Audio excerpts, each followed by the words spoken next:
Good morning, everyone. Today I'm going to talk about new chapter 16, superposition and standing waves. So the superposition is a very important property of waves. So basically, let's assume you have two waves moving, in two other in opposite direction, and then when they meet, you see their amplitude. When they overlap, basically, then amplitude increase initially this height, right? Right, but when they, you know, if the second object is going downwards and then they meet and then they will cancel each other, right? So that is called principle of a superposition of a wave, right? For example, if you have a first wave coming to the right and the second wave coming to the left, and then when they meet, you see you gotta add these two waves, right?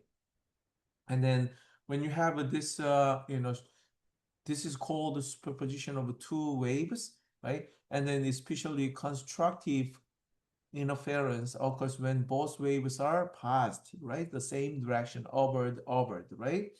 And then the total displacement of the medium is larger than it would be, right? And then destructive interference is when the displacement of a medium where the waves overlap is less than it would be. So for example, one wave is up, the other wave is down, and then when they eat, they cancel each other. That is called destructive interference. So then, if let's assume you have a two waves coming, the first wave coming to the right, second wave coming to the left, right? And then how does the string look like 3 seconds? So that means 3 seconds later, the first wave will travel, here, because it moves with a 1 meter per second. So the first wave will be right over here. And then 3 second wave later, the second wave will be, 1 second, 2 second, 3 seconds. So it should be something like this.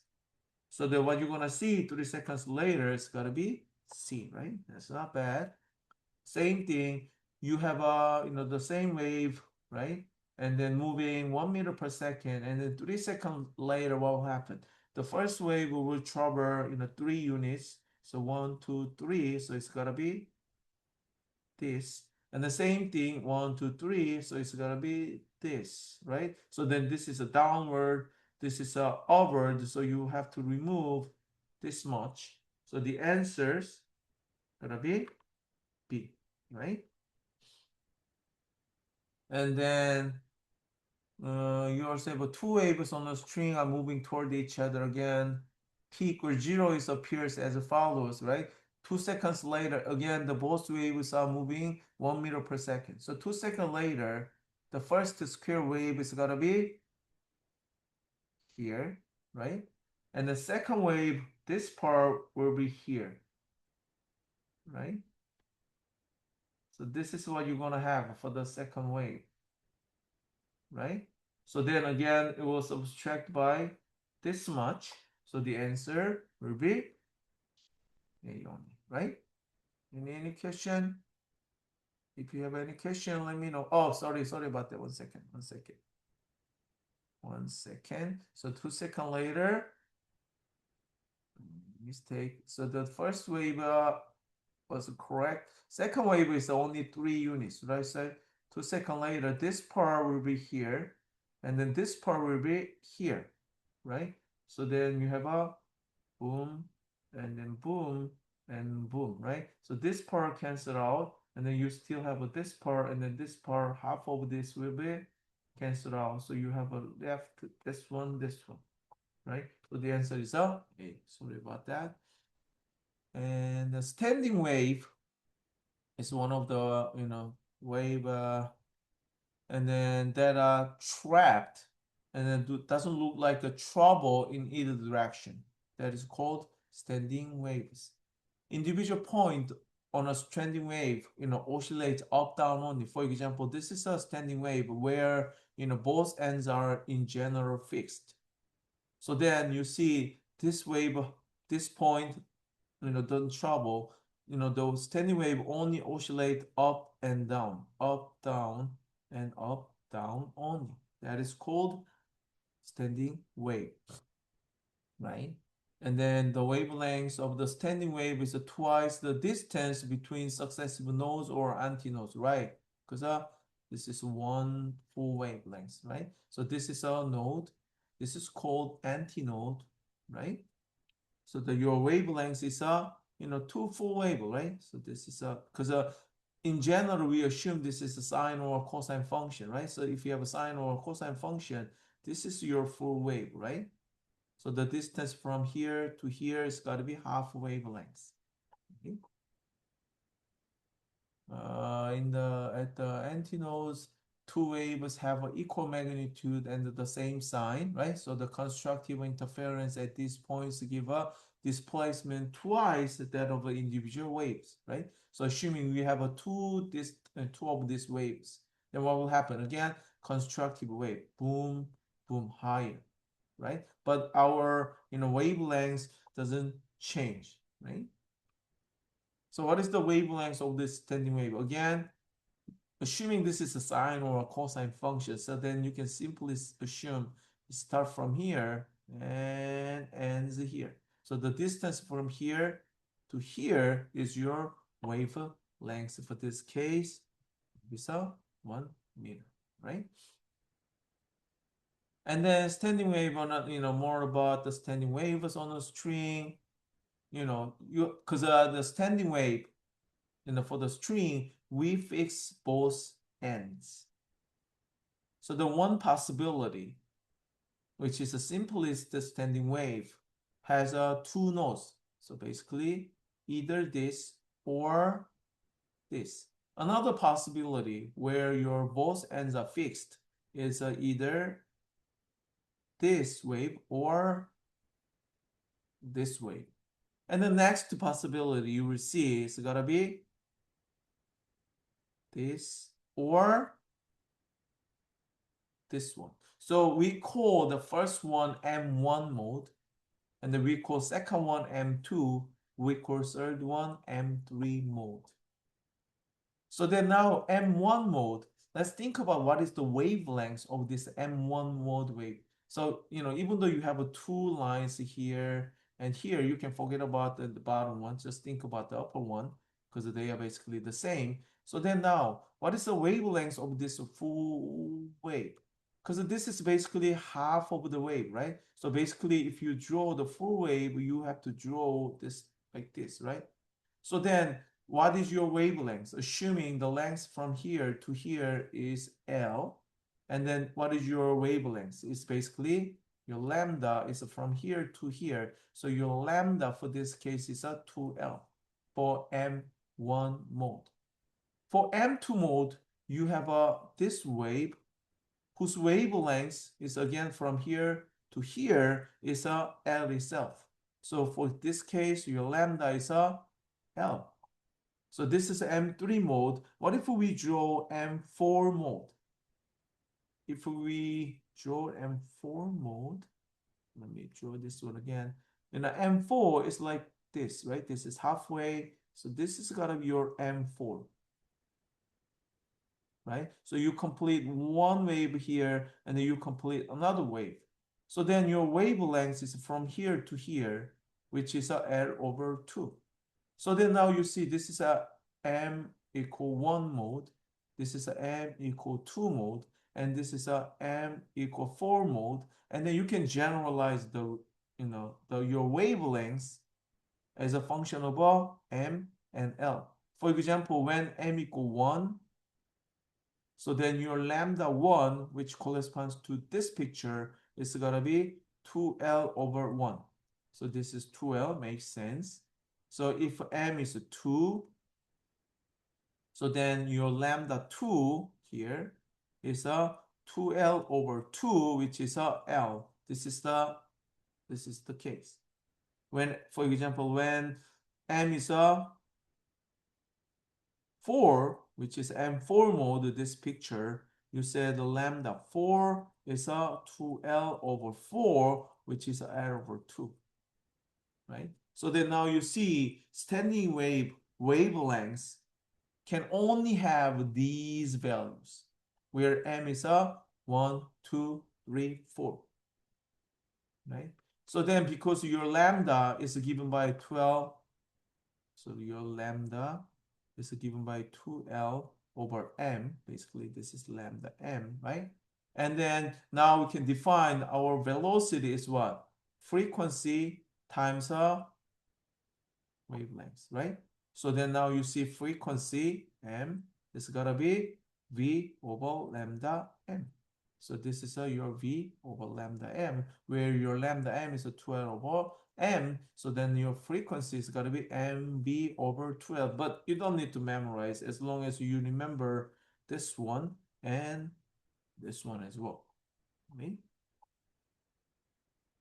So what is the mode of this? Again, if you have one of this is L1 mode.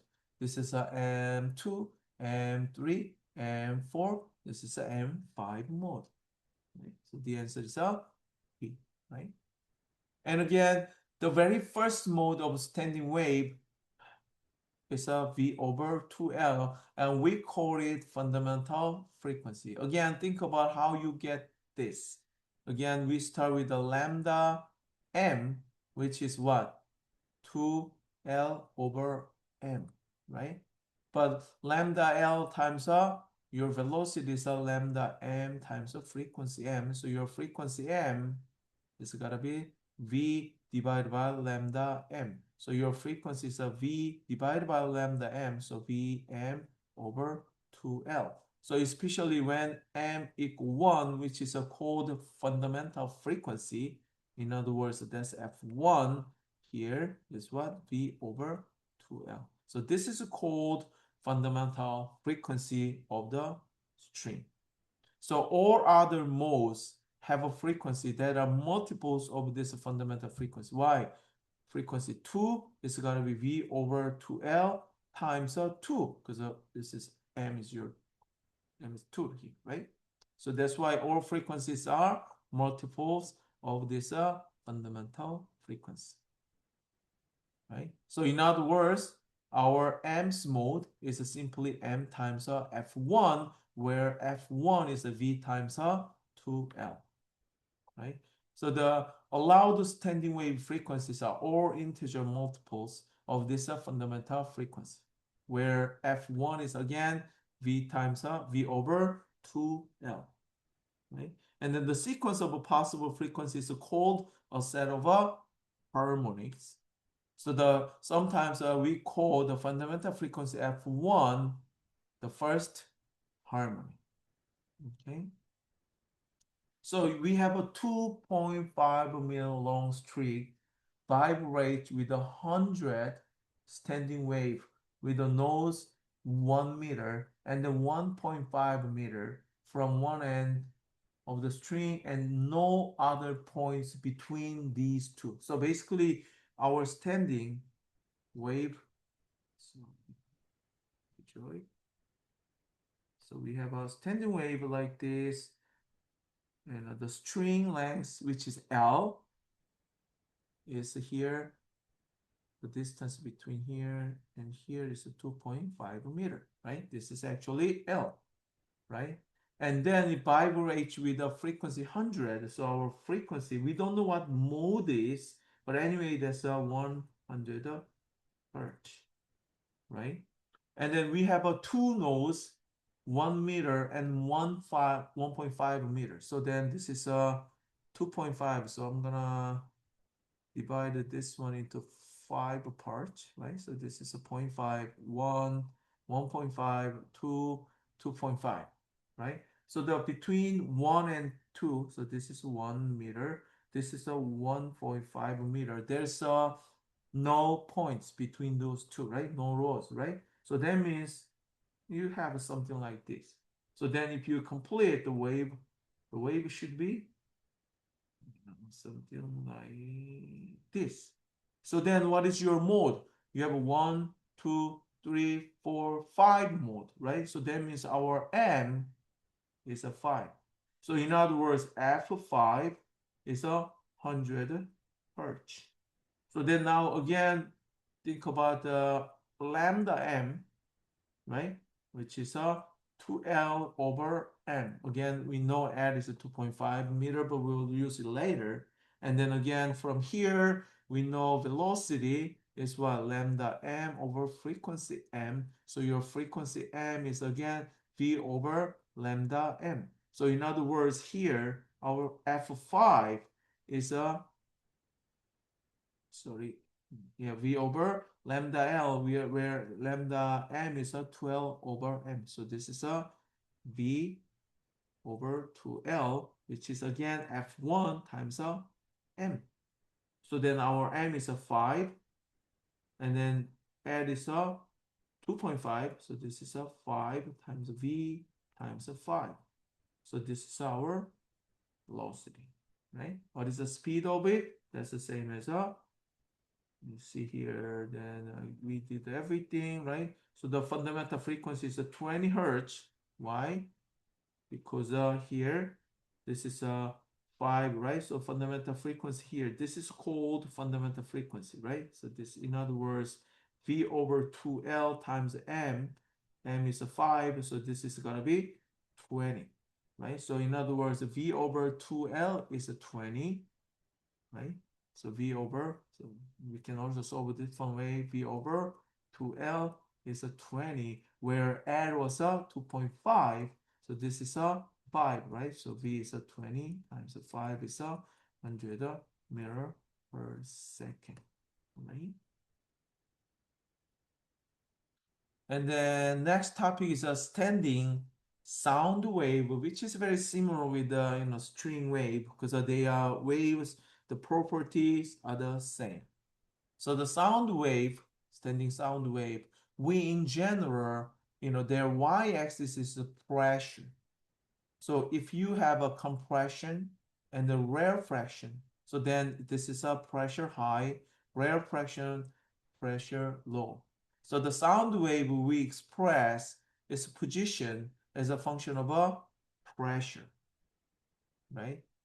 And then if you have a sound wave, standing sound wave in a tube especially, because outside of the tube, the pressure is a 1 atm, right? Outside of the tube, pressure is 1 atm. So then if you have an open end tube, because that pressure is a continuous, right? It's outside 1 atm. Right inside here is also 1 atm. So here 1 atm, right? Inside the tube is 1 atm. So that's why the both ends for open end tube, their pressures are fixed at 1 atm. So it's like your standing wave, string standing wave, whose both ends are fixed, right? So if you have an open end tube, the sound waves pressures are fixed at both ends, right? So in other words, it must be a node of a pressure wave. So in other words, the pressure is fixed at 1 atm for both open and tube, right? If it's a closed tube, then closed end of an air column is an antinode, because a closed end, your pressure doesn't need to be fixed at 1 atm. So it can be any value, right? So that is an antinode of the pressure.